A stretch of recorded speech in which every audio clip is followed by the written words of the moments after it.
Talking about betting here, Teddy. Those L.A. Lakers last night, if you bet on them, didn't turn out too well for you last night. Waiting on getting LeBron back. Please come back, LeBron, and save the L.A. Lakers and get us into the playoffs. Because currently, sitting right now outside the 8th seed in the 9th position, Teddy, they need LeBron. They need changes. The NBA needs them, Teddy. Well, look, LeBron's coming back. The Lakers will be fine. And last night was a really bad game for them. Number one, the Sixers came to play. Philly got blitzed in their last ball game, and they came out from the opening tip with something to prove, and obviously got ugly early for Lakers backers. But make no mistake about it, all the trade talk, this Anthony Davis stuff with the Pelicans, if you watched the Lakers last night, particularly the young players, they were affected. The off-court stuff matters in L.A. right now. The trade rumors swirling, and from a focus standpoint, where they had 8 turnovers in the first 7 minutes, didn't get a whole lot better for the Lake Show last night. All that being said, Lakers are going to be in the playoffs. Don't sweat that. They'll be there, and they may give us some opportunities to make some money with them down the stretch. The league will make sure LA gets in the postseason. It's going to happen one way or another.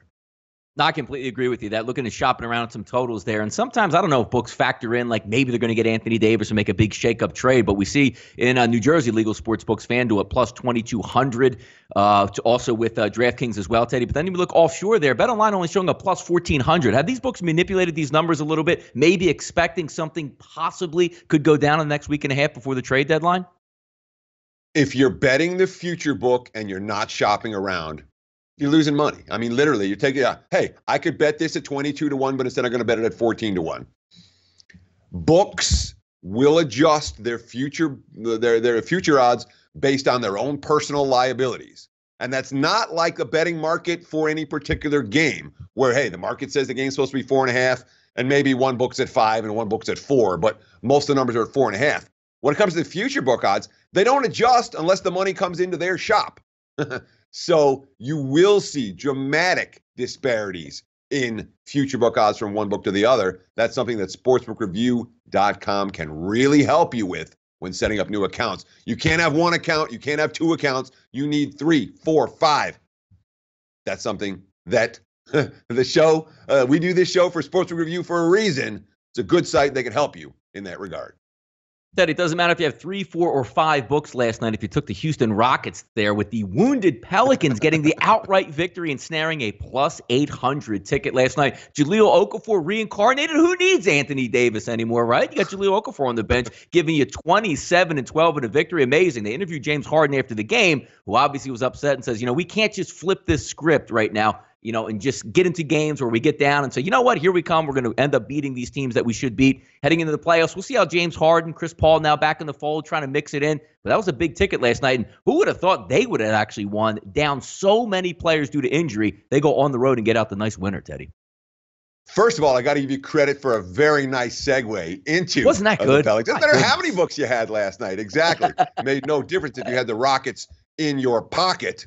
I got a rocket in my pocket, but handicapping, NBA handicapping 101. All right. The star sits, the line skyrockets, the other team lets down, the team without the star player steps up. I mean, it's happened an infinite number of times that I can think of happening again last night. Of course, it wasn't just Anthony Davis sitting for the Pelicans. They didn't have Julius Randle. They didn't have Nikola Mirotic. They didn't have Alfred Payton. They didn't have Etuan Moore. That's most of their best players. But guess what? Everybody on an NBA roster is there because they're NBA level talent. And when the opposing team doesn't bring their A game, NBA level talent can win. That's exactly what the Pelicans did last night. Of course, they'll have another tough spot tonight on the second of back-to-backs off that win in Houston. But Rockets aren't that good. And we've seen that a number of times, and we saw it again last night. Pelicans backers, I think there was 3 of them across the universe with all that Houston money, were able to cash in, not just plus the points, but on the money line.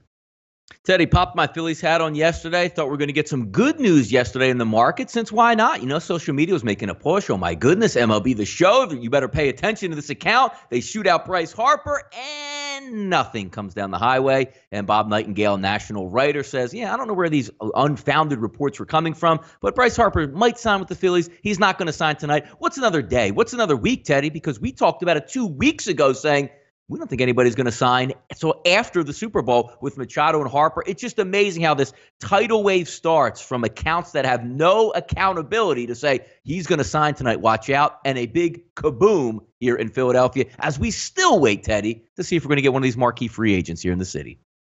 Sure. And when it comes to social media, look, I'm on Twitter. I follow a lot of beat writers on Twitter. I get a lot of information from Twitter.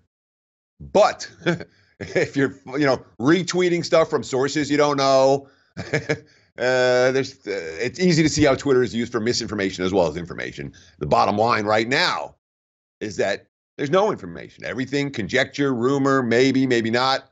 And until we have some actual info, the lines are likely to bounce around. There was an article NBC Sports, and I hate to call them out because, again, the mainstream media is starting to write about gambling now.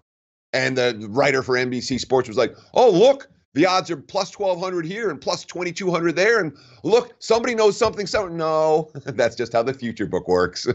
The future book is not a unified market. Each book will set their odds and adjust their odds on a regular basis in theory, but you're not going to find the future book odds from one book to the next as correlated as, let's say, a point spread is in any given game.